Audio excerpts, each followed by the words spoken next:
All righty, good morning. It's 9 o'clock on this beautiful Tuesday morning, second day of July. I tell you what, we had a tremendous day yesterday for the first day of the week, first day of the month, and first year of the second half of 2019. I was very proud of each and every one of you yesterday, out seeing people, and again, our numbers for that one day, for yesterday, for that Monday, were tremendous. Thanks to all who put the hard work in, and if you didn't get an app yesterday, that's okay. That's just part of the business. Just keep saying to people, keep trying to help people, and believe me, you'll get your share. And try to, like we talked about yesterday on yesterday's call, just buy into the system and try to, have a goal set. Hopefully last night you guys and gals went out and set some goals for the rest of this year, both business and personal goals. And hopefully one of them is maybe to try to get one app a day, like we talk about, So, again, it's all realistic goals, all that can be done. And so, anyway, this morning we have a special guest speaker. And what I want to try to do for the rest of this month, actually, on Tuesdays, is we'll still do some presentation training, what have you. But I know you get tired of hearing me talk all the time, so for the next 3 or 4 Tuesdays, I'm going to try to have a special guest speaker on Tuesdays. This morning, we have a young man that's been with us for since the beginning, I guess, and Mr. Rick Cleveland, otherwise known as Teddy Bear, and of course he's got a little small team, Team Teddy Bear, as we lovingly call him.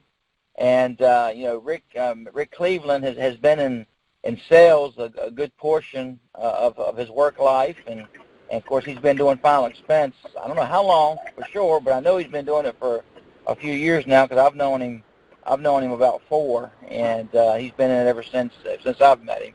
I guess how I met him. But he's very knowledgeable. He's been around the block once or twice, so to speak. As you see, when we did the numbers, his team's always been in the top 2 or 3, and of course he's always been in the top 3 or 4 agents, and he's been number 1 a couple of times on our top agent list. So without further ado, I'm proud to have this man on our team. I'm proud to call him a friend of mine, and I think you'll pick up some stuff from him.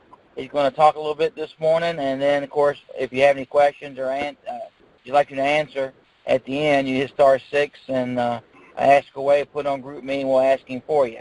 But Teddy Bear, you out there? I am out here. Can you hear me now?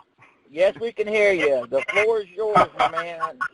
All right, well, thank you for that kind introduction. What I wanted to talk about today was commitment. And I realize there are a lot of people out there to whom already are sitting in the choir, and of course you don't need to preach to the choir because they're already in the church, but hopefully I'll have something for you too.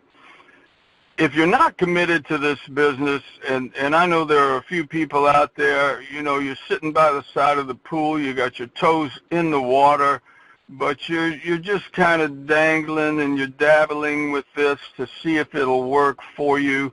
That's the wrong approach. You need to get up, walk over to the diving board, and do a full gainer and see how it works out for you.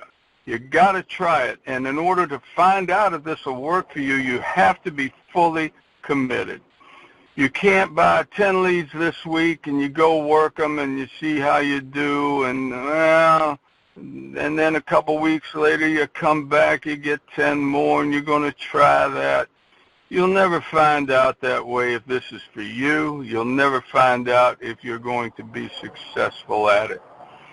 Back in 1993, my wife had picked up her second bachelor's degree. I was feeling kind of lonely, and I thought, well, I could go back to school. Hell, I can see the library at IUSB from my house. So I went back to college.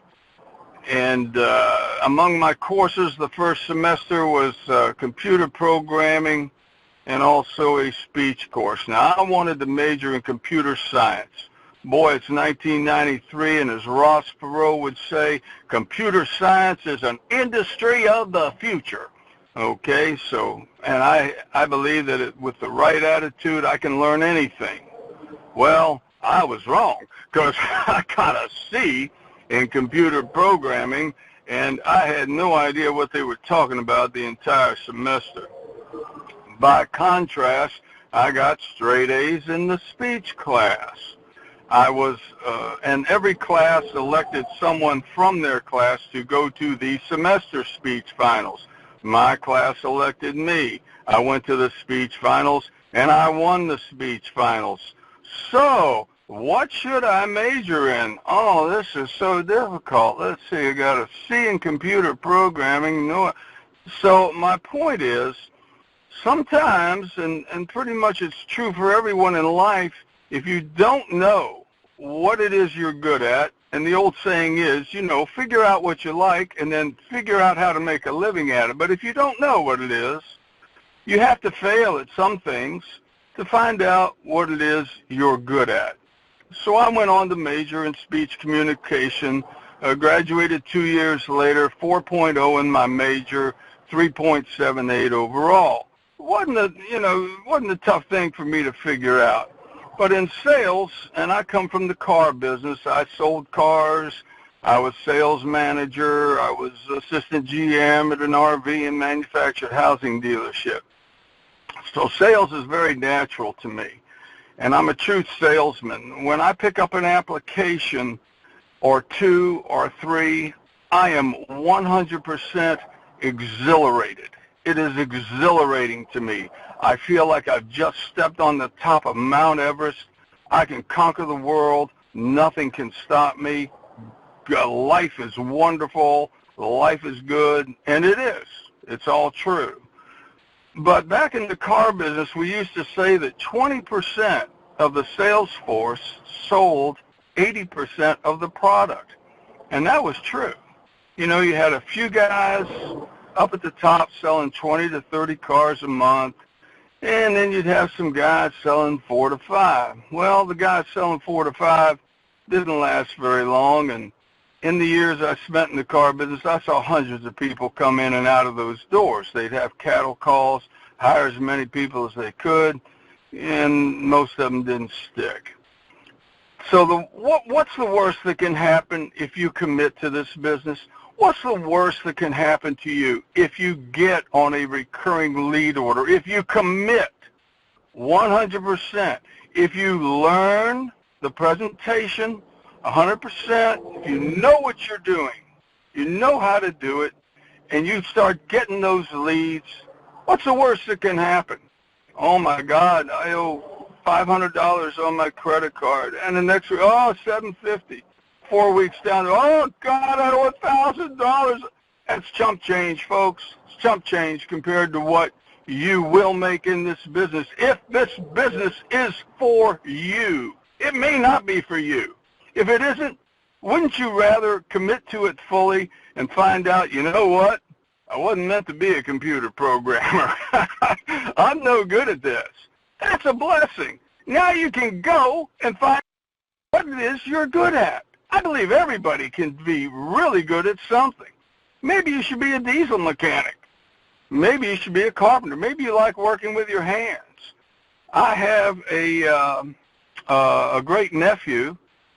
There's nowhere in this world that he's happier than under the hood of a car, and he loves it. Right now, he's welding on submarines in Norfolk. Okay, he went to the School of the Apprentice, which is a very elite thing for people who like to do things with their hands. And there's two ways to make money and make a living in this world. You can do it with physical labor. You can do it with mental labor. Guy asked me the other day, when are you going to retire? And I said, well, Steve, I do for a living. I ride around in a car and I knock on doors. I said, this is not the most difficult thing in the world. And I said, it's so easy. And they pay me so well, I don't think I'll ever retire. I don't know why I would. It's such an easy thing to do. And that's the way I feel now. I may feel differently in the future. I don't know. But I'm good at this. And there's a lot of people with us that are good at this. So if you're going to be with us, be with us. be with us. Commit fully. Do yourself that favor. Find out, man, am I good at this? Is this really for me? Or should I be doing something else? Get yourself on that recurring lead order and work it. Work it as hard as you can. And give yourself a time limit. And it's got to be more than 30 days. I think 90 days is plenty of time. If you've done this for 90 days and you're not making money, if I were you, I'd say, sayonara, let me transition into something else, because this obviously isn't what I should be doing. But if after 30 days, you're seeing some success, and listen, there's no such thing as an overnight success. Remember, Thomas Edison tried over 100 elements before he finally hit on carbon. So he failed over 100 times, and a successful person was a failure who tried one more time. That's the only difference between a failure and a success. It doesn't have to do with brain power, education. It has to do with stamina and perseverance. Perseverance will prevail when all else fails. So persevere. Get after it. Commit 100%. The worst that can happen, you'll fail. And then you can go find out what it is you're supposed to be doing. The best that can happen is you will be successful, and you will make a ton of money. Well, Rick, I got a question for you, if somebody else comes up Okay. with one. You've been doing final expense how long? About 4, 5, 6 years, something like that? Or longer? I got into the insurance business in 2008 with American Income Life. Gotcha. Final expense, I guess I've really been doing that since 2014. Gotcha. So you've done a few years now. Of course, the numbers speak for yourself, both with us and, of course, I know where you used to be at. You did a heck of a job there. And of course, working leads, working referrals, all of the key is seeing the people. But can you mind giving us some more insight on how you handle rebuttals, just so they can hear from a different person? If you go to your house and I sit down, I'm at the door with you, and you on it, and I go, I've already got plenty of life insurance, Mr. Cleveland. I appreciate you. I don't need anything. How would you rebut that? What do you typically say to that? Well, Mr. Jones, I'm not here to try and sell you anything, and I'm not going to ask you for any money today. I'm just here to give you the information that you requested, and I promise I won't be here more than 5 minutes. Fair enough? Fair enough. Fair enough. I should say more than 5 minutes unless you want me to be. Fair enough? And you say that fair enough real quick. That's right. That's right. And of course, and you're out there working door. I mean, I just use that as a normal objection we get. But do you think it's true, or do you? This is just me, but I want to get your opinion. Do you hear the same objections over and over again? You just have to overcome them with basically the same thing, or do you hear different objections at every house you go to? I don't care what the objection is. I'm pretty much saying the same thing. Mrs. Jones, I'm not here to sell you anything. I'm not going to ask you for any money today. I'm just here to give you the information that you requested. I promise you I won't be in your home any longer than 5 or 10 minutes. Fair enough? Yeah. I don't care what the objection is. They're all the same. That's right. It all boils down a lot of times to where they want it. They want the information. They know what they're asking for. They just don't feel like dealing with you right now because of money, or bad timing, or whatever. You know what I mean? So it's like I said. So the reason why I bring that up, a lot of people make it complicated at the door because of course we always call them weak at the door. Is they turn and run quick instead of just not really pushing and being and if I'm saying something wrong here, Rick, please yell at me. But it's not, you don't want to push at the door and be lack of better words, an arrogant. I don't what word to say. You don't want to be ugly and too pushy, but you also have to kind of prod a little bit to get in that door sometimes. Wouldn't you say? Well, there are exceptions to the rule. A woman answers the door. she's got her hair in curlers. She's got a bathrobe on. Guess what? If you're a guy, you ain't getting in that door. So you may want to see if you can make an appointment in that case. Now, I will say, too, that a lot of women don't want to let you in their home because their home is mushy. It's mussed up. They got stuff everywhere, or it's dirty. They don't want you in their home. And that's an objection that you can overcome at the door.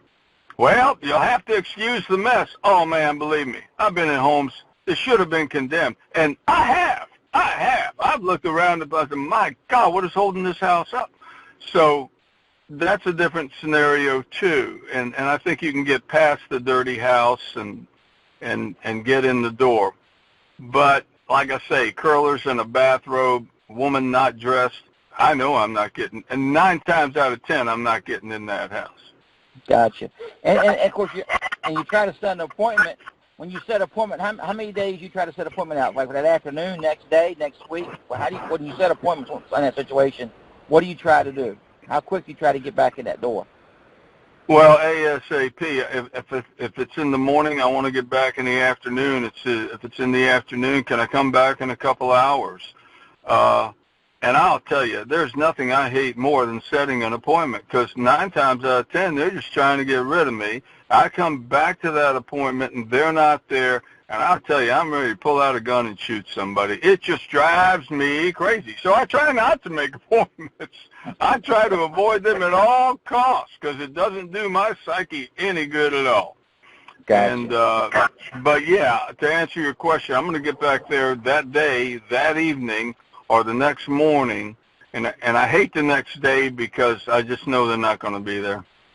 Gotcha. Let's go back. So in the house, you sit down in the house with somebody, and you go through the presentation, and you do your presentation, and they seem like they want it.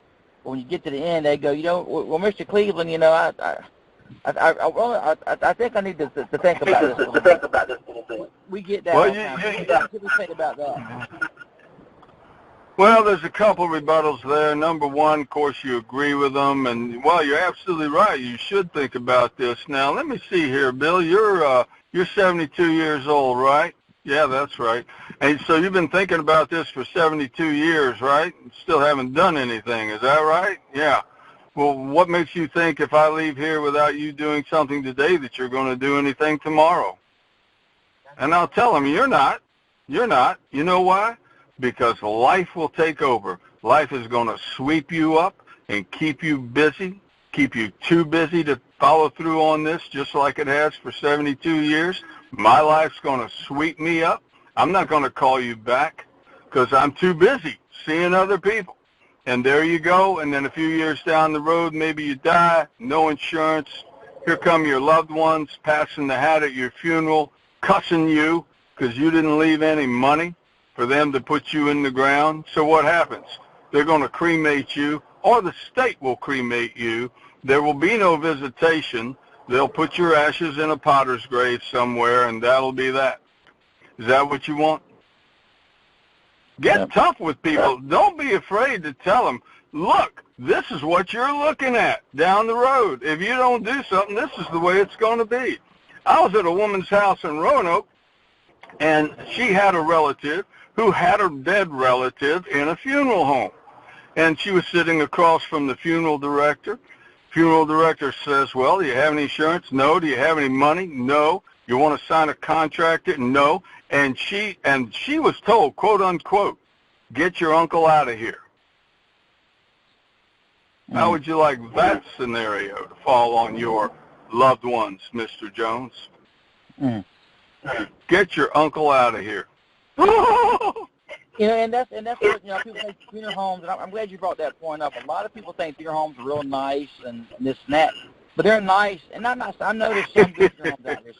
So I'm not trying to penalize every funeral home when I say this. But a lot of them, because they're owned by a big corporation, believe it or not, even if it's still a local Jones family funeral home, they could be the Jones family, but they started it. And it still may own it, but a lot of times these bigger companies come in and buy them and keep that family local name that's run by somebody in a big office somewhere with suit and tie, and they don't have any compassion. So there's a lot of times you get in there and they find they don't have any money, they tell you to go on. You know what I mean? That is absolutely true. You know, and that's sad. And that's one of the main reasons why I started Pure Insurance Direct is because I've seen it happen too many times. And that's why what you just said there. And my point is you need to be real with people. You need to let them understand.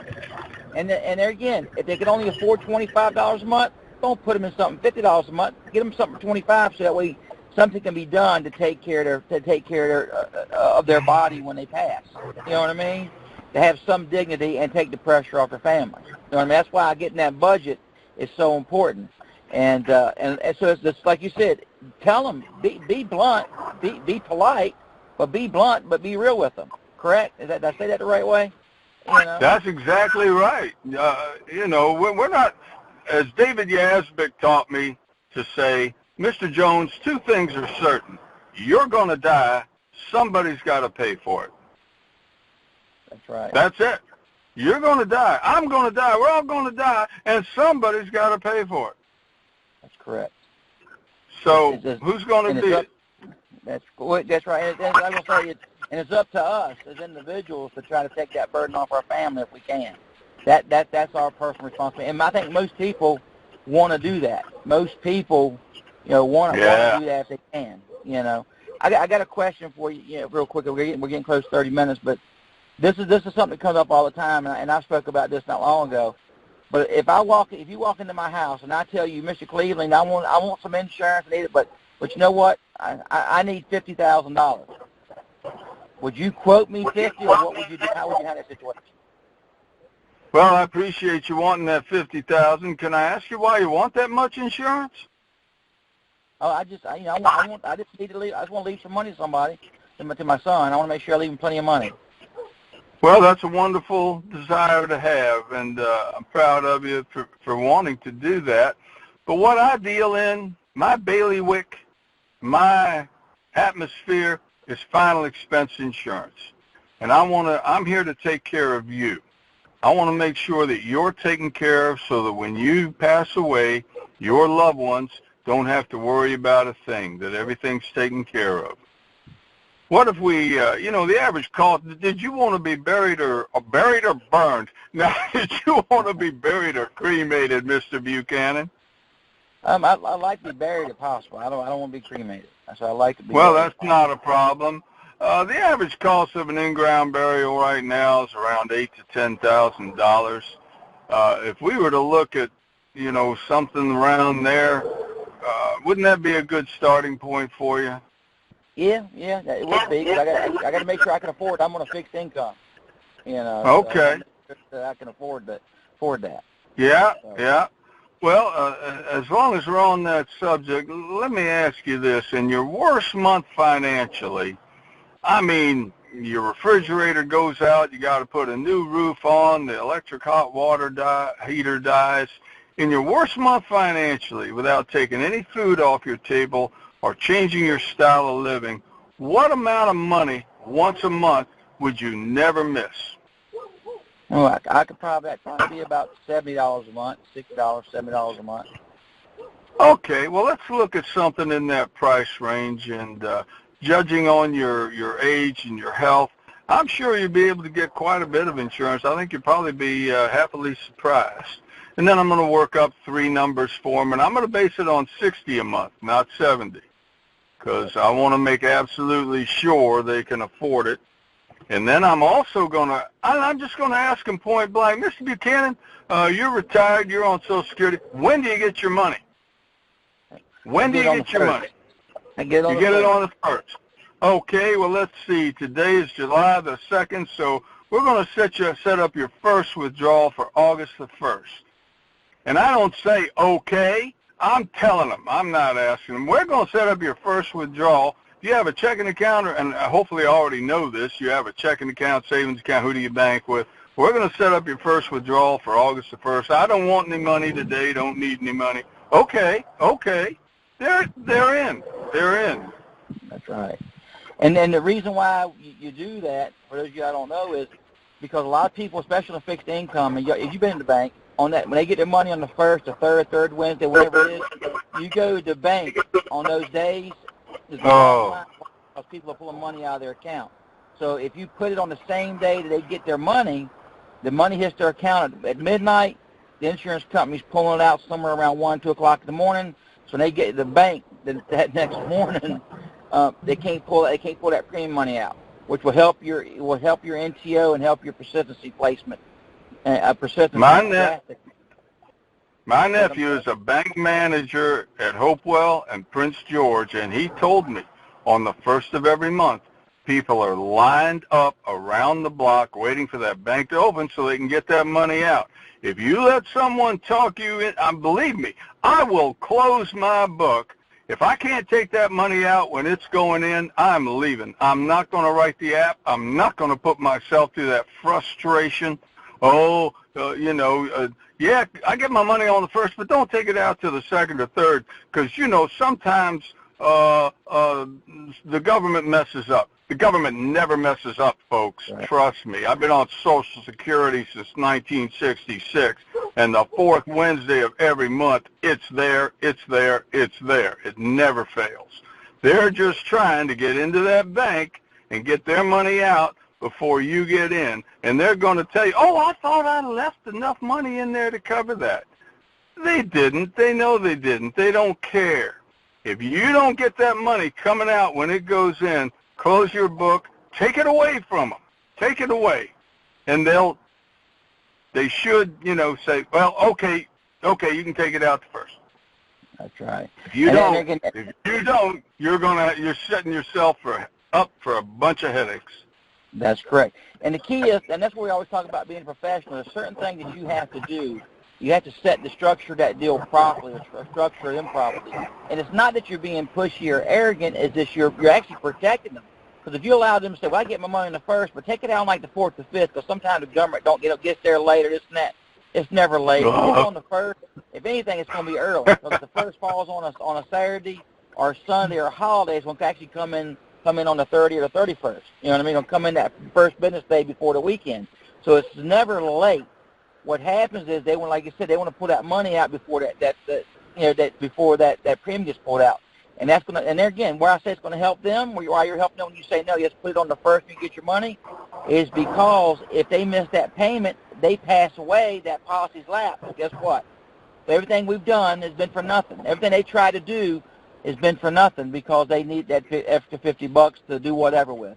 And there again, and that's why I'm having a budget so important. You know what I mean? Because you want to make sure you structure them right where they won't miss it. So because you don't want to take their fun away from them. You don't want them to not have to go to a movie or buy a loaf of bread. That you shouldn't have to. That's why it's your job to find out a budget, and there again, put it on the day they get their money. That way you're protecting them and you're protecting yourself from a business standpoint. So lead them that way. So Rick, I tell you, I appreciate the information. Are there any questions for Rick? You see, Rick's got a wealth of knowledge and what have you, because I just been fraud and ask questions that I know a lot of people ask, and when we're talking to